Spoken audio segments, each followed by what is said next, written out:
Cam. I woke up. This was not my plan. This is put on my grandmother's robe that I was blessed enough to get this year when I met my family. So this is my grandmother who passed away in 1993, who I never had the pleasure of meeting. And yet my aunt had her robe hanging in the closet and gave it to me. So I woke up this morning thinking about anger and rage. And I knew there was a time when I had it in me. It was so much rage I had. I didn't even have time to put on a webcam. I had so much rage. The first time it showed up, I was about 20 years old. So that was almost 40 years ago when that rage showed up.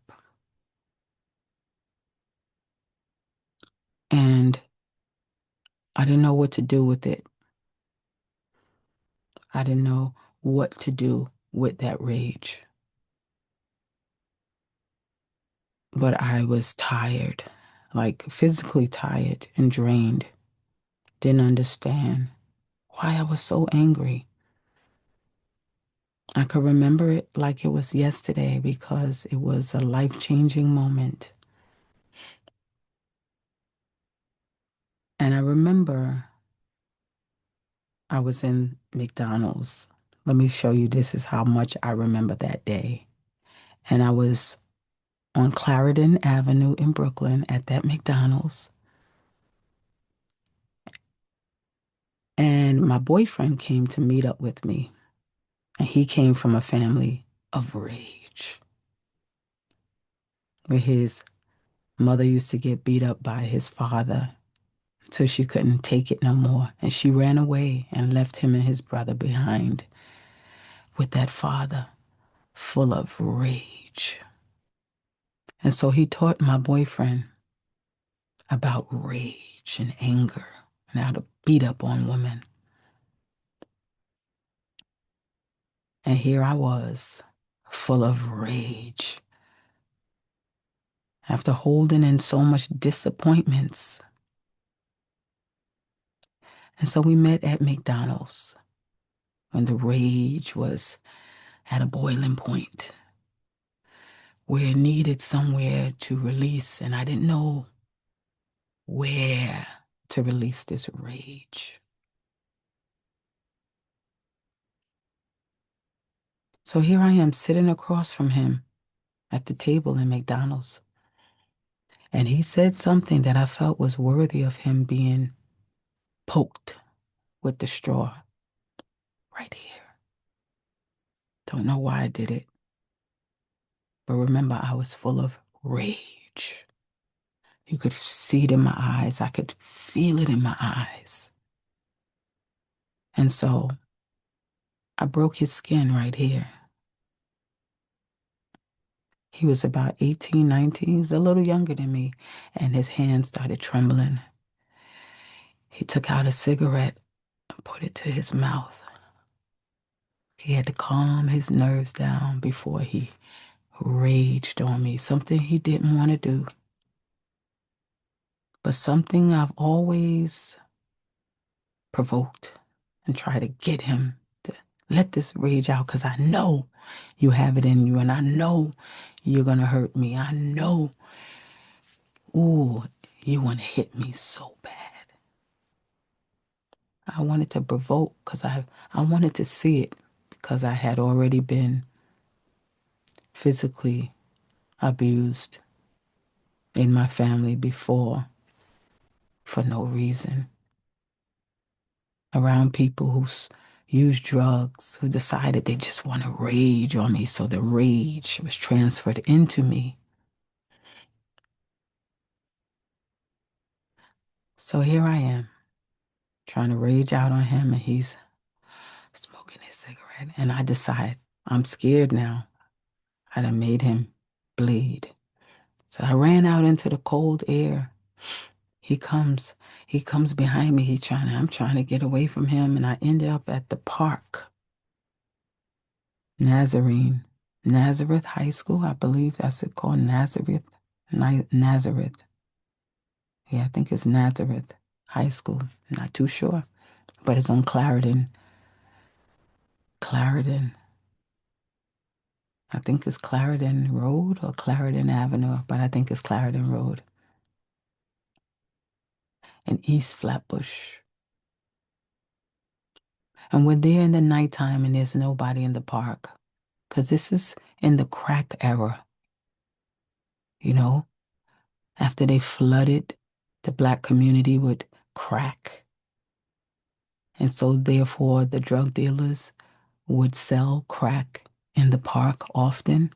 hmm Or people would use crack in the park where children played.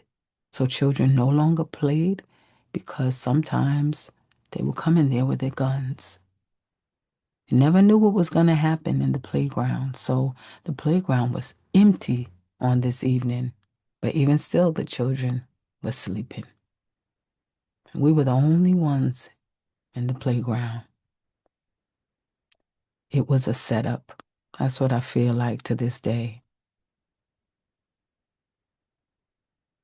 So when he went to grab me, I thought he was grabbing me to hurt me.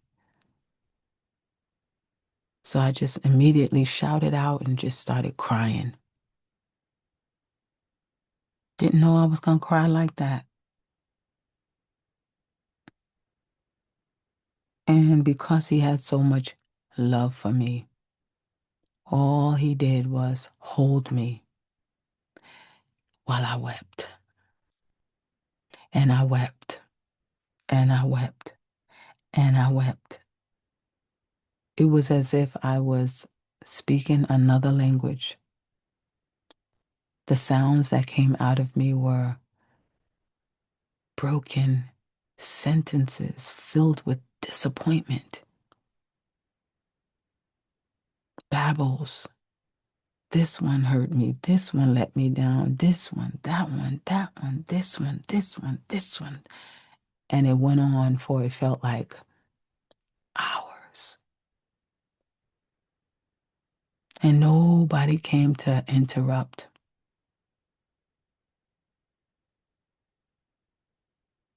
But the comfort and the relief I felt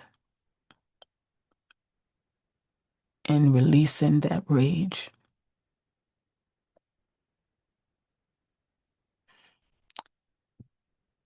And my ex-boyfriend stood in the gap like a guardian angel. He became like an old man. And all he did was hold me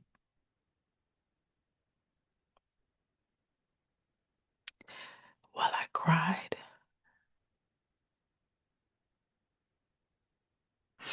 So some of you have been hurt by people from other religions. Therefore, you don't want to go nowhere near those places. But Malidoma Patrice Somé, and that's why, I got to give it to you another way because people have failed you.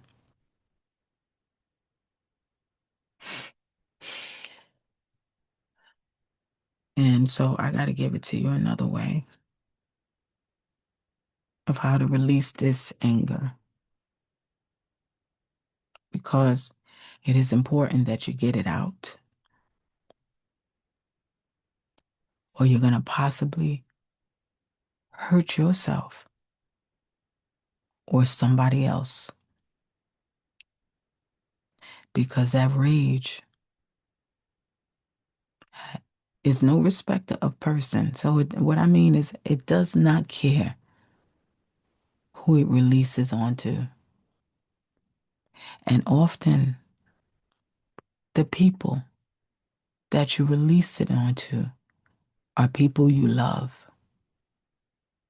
innocent people that you don't know, and you're not in your right mind to even realize what you're doing and why you're doing it. You just feel like you got to get it out. You don't even know the source of the rage because it's like it piles up all your disappointments.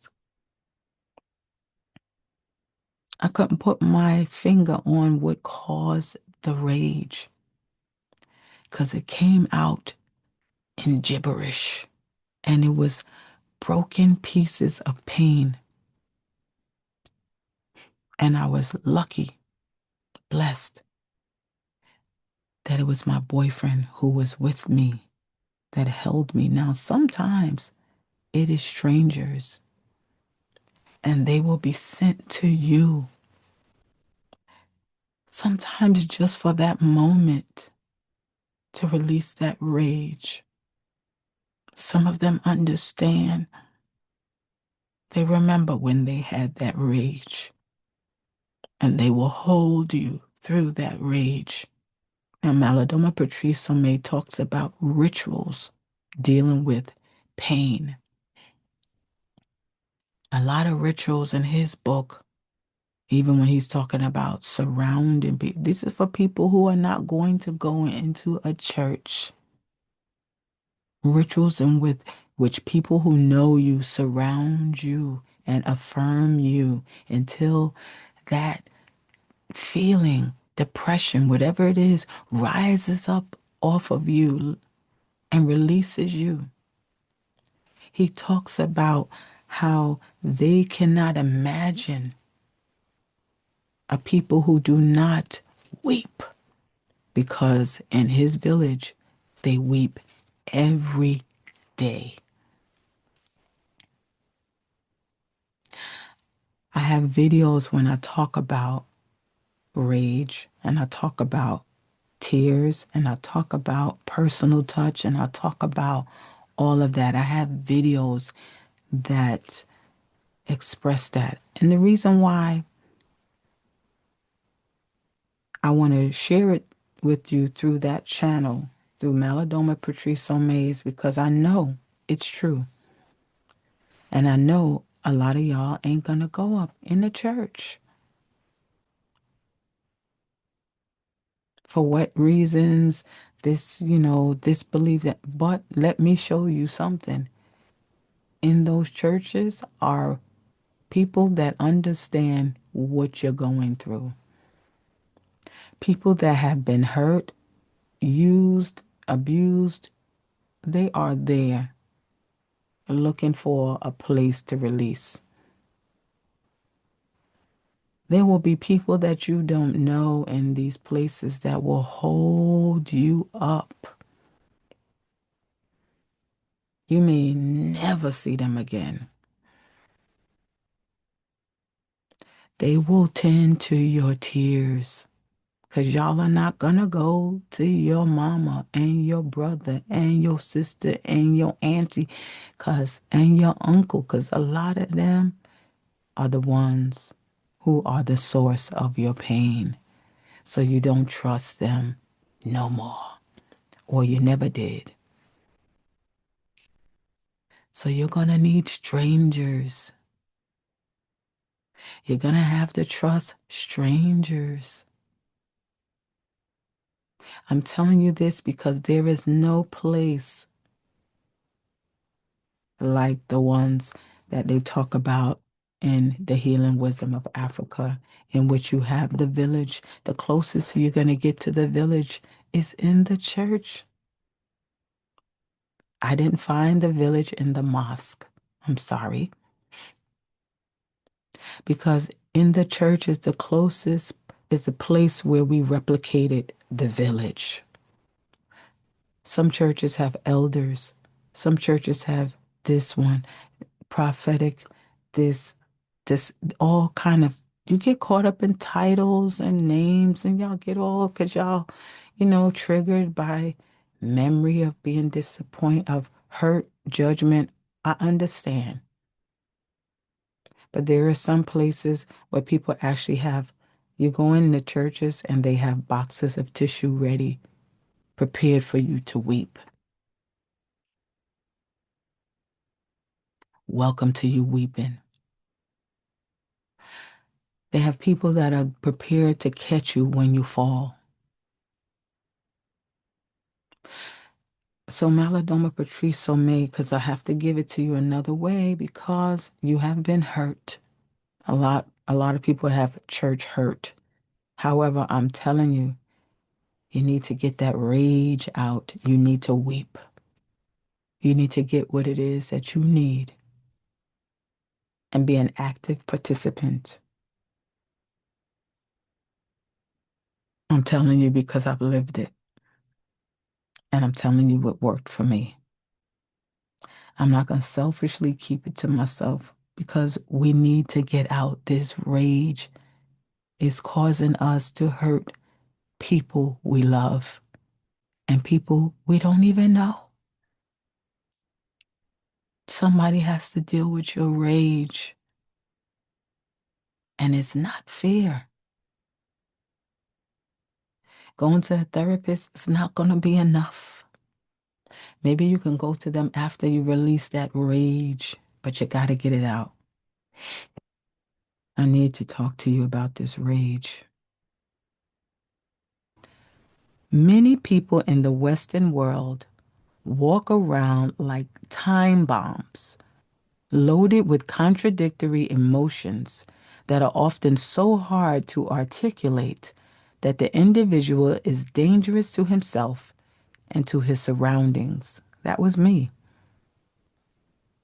I was walking around like a time bomb, ready to explode, and I was dangerous to myself and those around me. Perhaps first among these emotions is grief. I was sad, and I didn't understand why. In this culture, the challenge of confronting overwhelming grief must be considered the most crucial task, requiring the reconciling energy of water. In indigenous Africa, one cannot conceive of a community that does not grieve. In my village, people cry every day. Until grief is restored in the West as the starting point where the modern man and woman might find peace, the culture will continue to abuse and ignore the power of water, and in turn will be fascinated with fire. Grief must be approached as a release of the tension created by separation and disconnection from someone or something that matters. And for me, that was my source, my higher being. Whatever you call it, you're disconnected from it. You're disconnected from it. The average Western person is grieving about being isolated. You're separated from source. You're separated from spirit. You're separated from God. Whatever you call it, because the reason why I want to say whatever you call it, because I want you to get to something. Because what you're doing now is not working. Western men in particular are grieving about the dead. They didn't grieve properly because they were told that men don't cry. In my work, I hear this everywhere. Grief is not only expressed in tears, but also in anger, rage, frustration, and sadness. I was all of that. All of that. Sadness and the feeling of heaviness within are symptomatic of a deep well of grief in the psychic underground. One must ask, why tears? The softest expression of grief are not as acceptable in the modern world as are anger and rage. I say this because to indigenous Africans, emotions are sacred. To villagers, it looks as if the West is uncomfortable with tears because one cannot argue verbally. You want to reason, you want to argue, you want to, what? You need to cry. Logically, against this kind of emotion, like you can't argue this thing out. You want to argue about it. You want to argue. No, you're uncomfortable with it. You need to deal with it. Villagers also believe that Westerners are afraid of emotion because they're afraid of loss of control. You're trying to act like you got it all together. You act like you got it all figured out, and people could look in your face and see rage all over you, and they just want to move out of your way. Your children, your girlfriend, your wife, your boyfriend, everybody, your parents, your friends. Emotions have the tendency to spread from person to person, and therefore social control, to the Western mind, is being risked with any display of emotion. We are in trouble, and we trade grief for anger and rage. This is what I wrote. And I woke up this morning with that on my mind. I woke up this morning and Spirit said, you need to remind them about rage.